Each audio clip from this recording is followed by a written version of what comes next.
Assalamualaikum warahmatullahi wabarakatuh. Gimana kabarnya hari ini? Baik. Siapa yang tidak hadir hari ini? Ahmad Fatullah.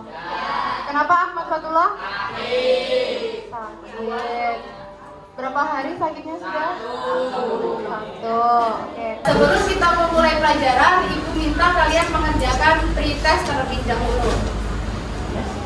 Di materi kemarin ada yang masih ingat kita belajar materi apa? Ekspresi. Ada yang masih ingat? Sistem. Oke, kan Ibu udah sempat ngasih lagu tuh, ada yang tahu kita lagunya apa? Oke, lagu sistem pernapasan ya. Apa? 1, 2, 3. Sistem pernapasan, oksigen ke hidung, faring, laring, trakea, lewati bronkus, juga bronkiolus, sampai alveolus, ditukar CO2. Hirup oksigen, hirup oksigen, hirup oksigen, hembuskan CO2. Hirup oksigen, hirup oksigen, hirup oksigen, hembuskan CO2. Tepuk tangan semuanya. Nah, oke, jadi sekarang kita masuk di bab sistem ekskresi ya. Nah, adapun tujuan pembelajaran kita pada hari ini yaitu diharapkan murid bisa memahami fungsi dan perbedaan dari sistem organisasi, sistem organ sel, dan juga serta penyakit yang terjadi atau penyakit yang terdapat di dalam sistem organ tersebut. Kemarin kita sudah belajar sistem peredaran darah, sistem pencernaan, sistem pernapasan, dan sekarang kita masuk di sistem ekskresi. Kira-kira sistem ekskresi itu menurut kalian apa sih? Ekskresi adalah apa?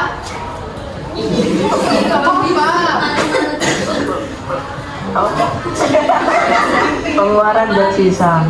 Betul, jadi ekskresi itu adalah pengeluaran zat sisa. Tepuk tangan dulu dong buat ini. Oke, jadi ekskresi itu adalah pembuangan atau mengeluarkan zat sisa hasil metabolisme dari tubuh. Jadi contohnya kalau misalnya di ruang kelas kalian nih ada sampah, ada kotoran yang nggak dibersihkan selama 1 bulan, kira-kira apa yang terjadi? Bau, busuk, kotor, bisa menyebabkan penyakit kan? Nah, sama di dalam tubuh kita itu juga harus dikeluarkan sisa-sisa atau sampah dari metabolisme. Kalau tidak dikeluarkan jadi apa nanti? Sampahnya, sampah sisa metabolisme kalau tidak dikeluarkan jadi penyakit, jadi racun. Nah, jadi sehingga dalam tubuh kita itu terdapat organ-organ. Kan kalau di ruang kelas kalian dalam bersih-bersih itu kan ada alatnya. Alatnya apa aja alat bersih-bersih?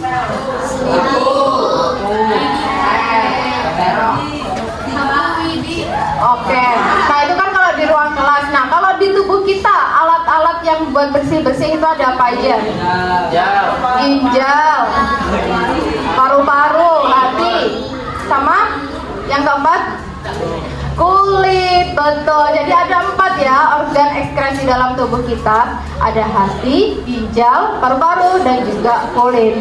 Nah, untuk lebih lengkapnya, untuk lebih jelasnya, kalian boleh tonton dulu video yang Ibu tayangkan.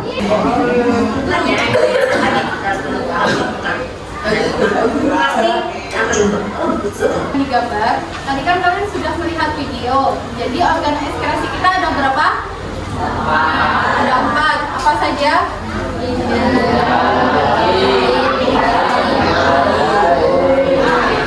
Jadi ada 4 ya. Ginjal, hati, paru-paru, dan juga kulit. Kalau ginjal tadi mengeluarkan apa?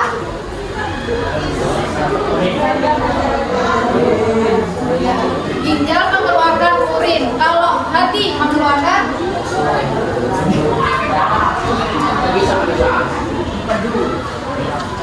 ya, hati mengeluarkan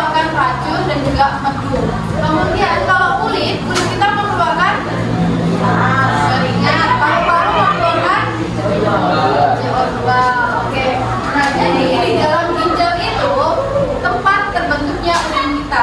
Ginjal kita itu ada dua. Di mana letak ginjal kita? Coba kalian seperti ini. Nah, bagian jempol ini, jempol inilah tempat kalian.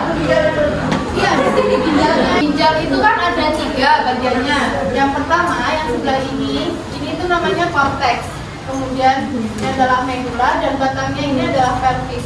Baru yang saluran yang menuju dari ginjal ke kandung kemih ini namanya ureter. Jadi saluran ini yang mengalirkan urin dari ginjal ke kandung kemih. Nah, kemudian di mana sih letak terbentuknya urin kita? Jadi kalau nanti di zoom, diperbesar di bagian korteks dan medula sini. Nah, di sini itu kalau di zoom itu nanti ada yang namanya nefron. Nefron, disitulah tempat terbentuknya urin kita. Ini gambar nefron. Awal mulanya darah yang terdapat sisa-sisa metabolisme, darah yang mengandung hasil metabolisme akan masuk ke glomerulus di sini. Kemudian di glomerulus itu akan disaring. Makanya disebut namanya itu filtrasi. Apa yang disaring? Yang disaring adalah zat-zat sisa seperti air, garam, dan juga gula. Setelah disaring akan masuk dan disimpan dulu di kapsula Bowman. Di sini ini namanya kapsula Bowman. Setelah itu disinilah terbentuknya urin primer. Jadi pada saat filtrasi atau penyaringan itu terbentuk urin primer. Kemudian urin primer itu akan masuk melalui lengkung Henle. Nah, yang melengkung ini namanya lengkung Henle, akan masuk ke tubulus contortus proximal. Jadi di sini tuh terjadi bulat-bulat. Namanya di sini tubulus contortus proximal atau kita sebut TKP. Di tubulus contortus proximal inilah terjadi proses reabsorpsi. Apa itu reabsorpsi? Reabsorpsi adalah penyerapan kembali zat-zat yang dibutuhkan oleh tubuh. Misalnya tadi kan air, garam, dan gula kan lolos dari glomerulus masuk ke tubulus contortus proximal. Ternyata air, gula, dan garam tersebut itu ternyata masih dibutuhkan oleh tubuh, sehingga dibalikan lagi ke seluruh tubuh oleh tubulus ini. Setelah itu disinilah terjadi proses reabsorpsi dan terbentuklah urin sekunder.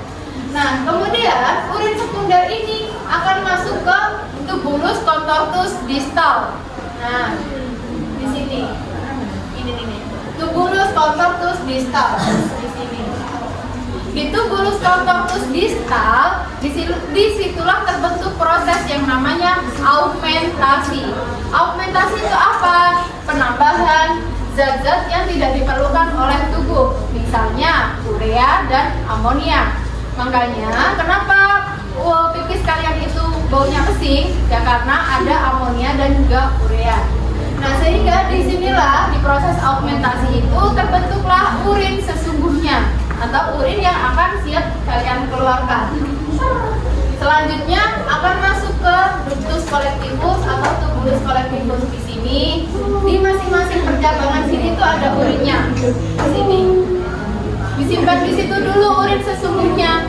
Kemudian kalau sudah banyak akan kemana? Akan keluar melalui saluran yang tadi namanya ureter. Setelah masuk ke ureter akan ditampung dulu di kandung kemih. Kalau kandung kemihnya udah penuh, maka kalian akan kebelet pipis. Kandung kemih kita itu bisa menahan pipis kita itu sampai kurang lebih 5 jam.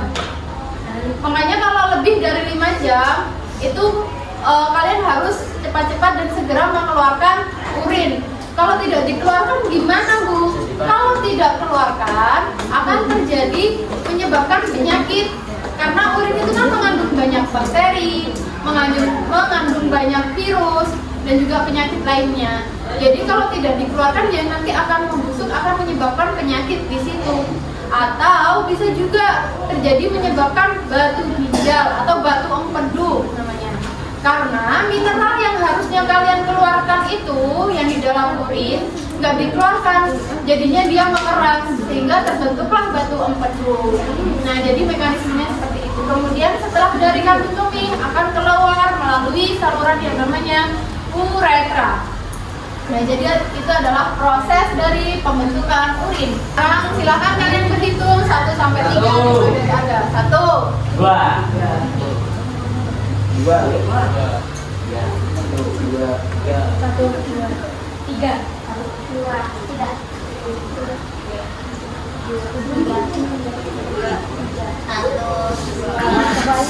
Sudah, silakan sekarang kalian berkumpul bersama kelompoknya masing-masing. Nomor 1 di sini, nomor 2 di sini, nomor 3 di sini. Untuk lingkaran.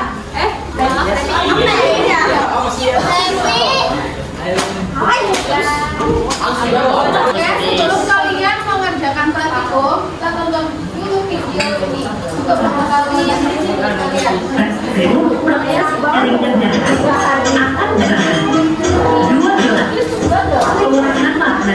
Jadi di sini kita akan melakukan praktikum penyaringan darah sederhana. Jadi ibaratnya corong itu adalah ginjal kalian, kertas saring adalah glomerulus kalian.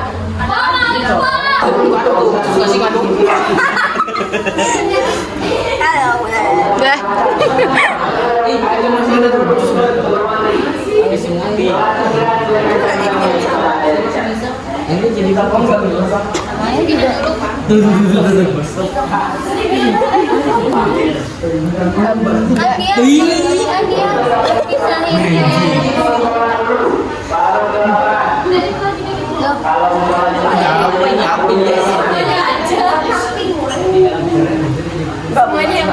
Iya boleh.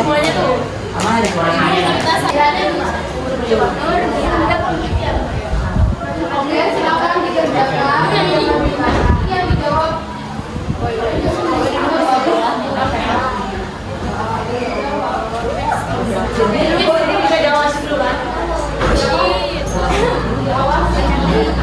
Ada medis.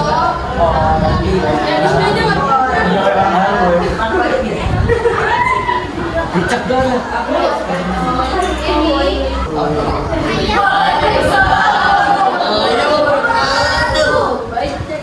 Saya dari kelompok 2 ingin mempresentasikan hasil diskusi kami. Dari hasil praktikum disimpulkan bahwa ginjal bekerja menyaring darah, menyerap zat berguna, absorpsi dan membuang sisa akhir atau argumentasi.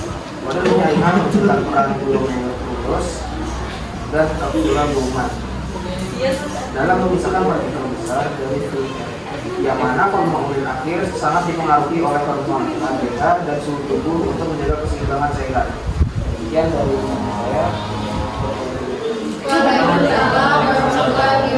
Berdasarkan pembelajaran hari ini, kira-kira apa sih yang kalian tangkap, makna apa yang kalian tangkap? Pembuatan urin. Proses pembuatan Ternyata proses pembuatan itu lama.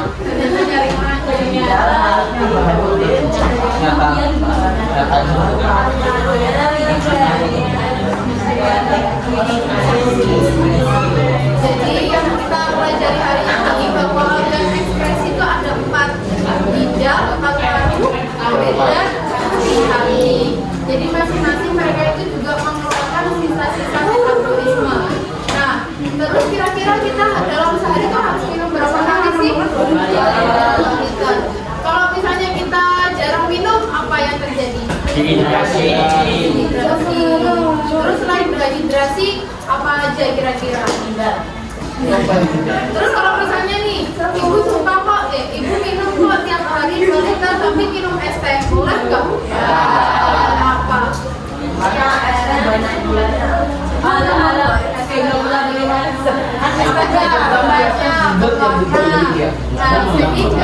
Apa yang kita makan itu akan berdampak dengan tubuh kita sendiri. Jadi apa yang kita makan akan mencerminkan tubuh kita sehat atau tidak, urin kita berwarna kuning cerah atau tidak, itu nanti akan berdampak pada diri kita sendiri. Makanya kalian dalam sehari dianjurkan wajib minum 2 liter dalam sehari. Oke. Nah, tadi kalian sudah melakukan praktikum, sekarang ibu minta kalian untuk mengerjakan post test.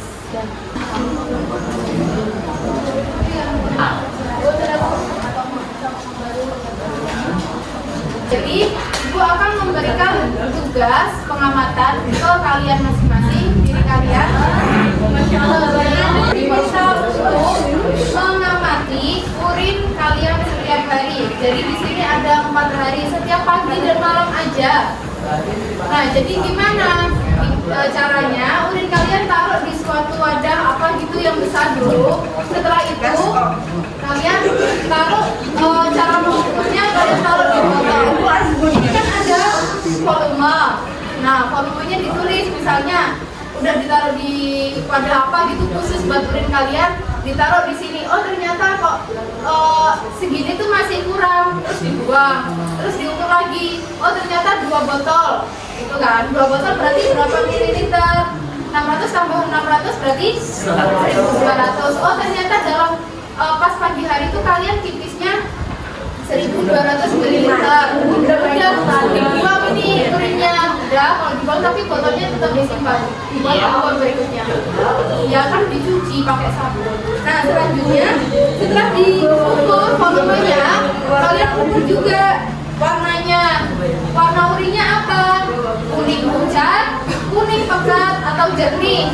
Ya ditulis, oh ternyata punyaku ini kok kayak pekat, oh berarti kuning pekat. Ditulis kasih kuning pekat. Terus kejernihan, jernih, transparan, atau agak keruh atau keruh. Oh keruh bu, kuning pekat tapi keruh, kan ada kan? Nah itu ditulis baru. Terus sehingga pas dalam 1 hari tulis total perkiraan itu kalian minum berapa gelas. Dalam 1 hari kira-kira kalian udah minum berapa gelas? Oh saya udah minum 2 liter, tulis 2 liter.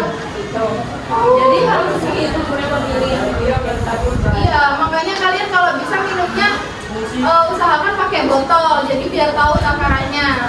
Jadi punya 2 botol, botol buat pilih, botol buat minum. Nah selanjutnya di sini ada lagi catatan aktivitas makanan atau minuman berwarna atau kalian minum obat. Misalnya hari ini kalian minum es teh, ya ditulis minum es teh. Itu minuman berwarna es teh. Nah, ya misalnya, jadi kalian dua tiga gitu. Ya mewakili lah minuman berwarna gitu, iya minum berwarna gitu. Terus kalau misalnya minum obat, saya mau setiap hari disuruh minum obat, iya minum obat ditulis minum obat gitu. Iya obat itu nanti akan mempengaruhi hasil urin kalian. Nah kemudian kalau sudah sampai 4 hari baru deh dijawab pertanyaan ini. Kalau sudah bisa dikumpulkan ke ibu. Ada pertanyaan? Berarti 4 hari mas. Jadi itu pembuatan yang dibuat nanti yang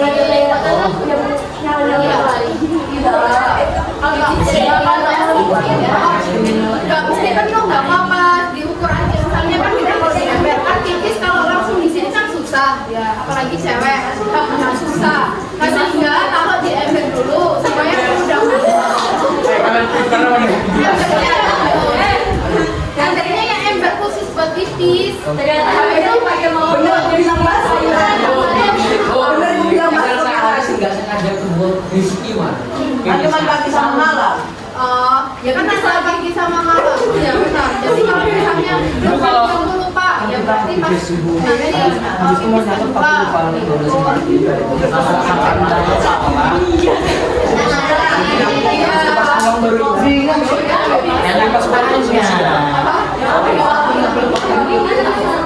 Nah jadi pipisnya itu setelah ditaruh di botol gimana ibu? Ya dibuang, botolnya dicuci. Ya ibu mau sampelnya gitu.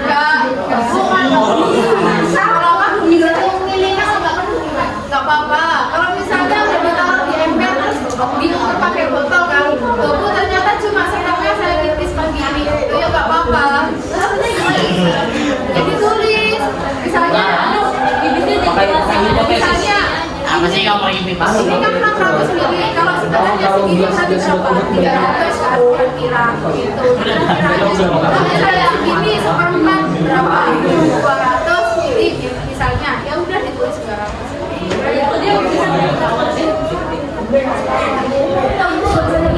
Ini dimulai dari malam ini. Dimulai dari malam ini. Oh, besok pagi aja deh. Besok pagi aja Bu. Aduh, kalau malam ini jangan deh. Besok hari lupa. Mau tenang nih, mau tenang dulu hari ini. Biar 4 hari ke depan gak usah gitu.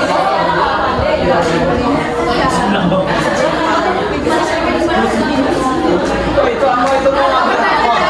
Itu mau ngambil ijazah. Kita sudah melakukan kesimpulan dan sudah memberikan penugasan kepada kalian. Sebelum kita mengakhiri pembelajaran, marilah kita mengucapkan alhamdulillah bersama-sama. Pembelajaran dari Ibu. Assalamualaikum warahmatullahi wabarakatuh.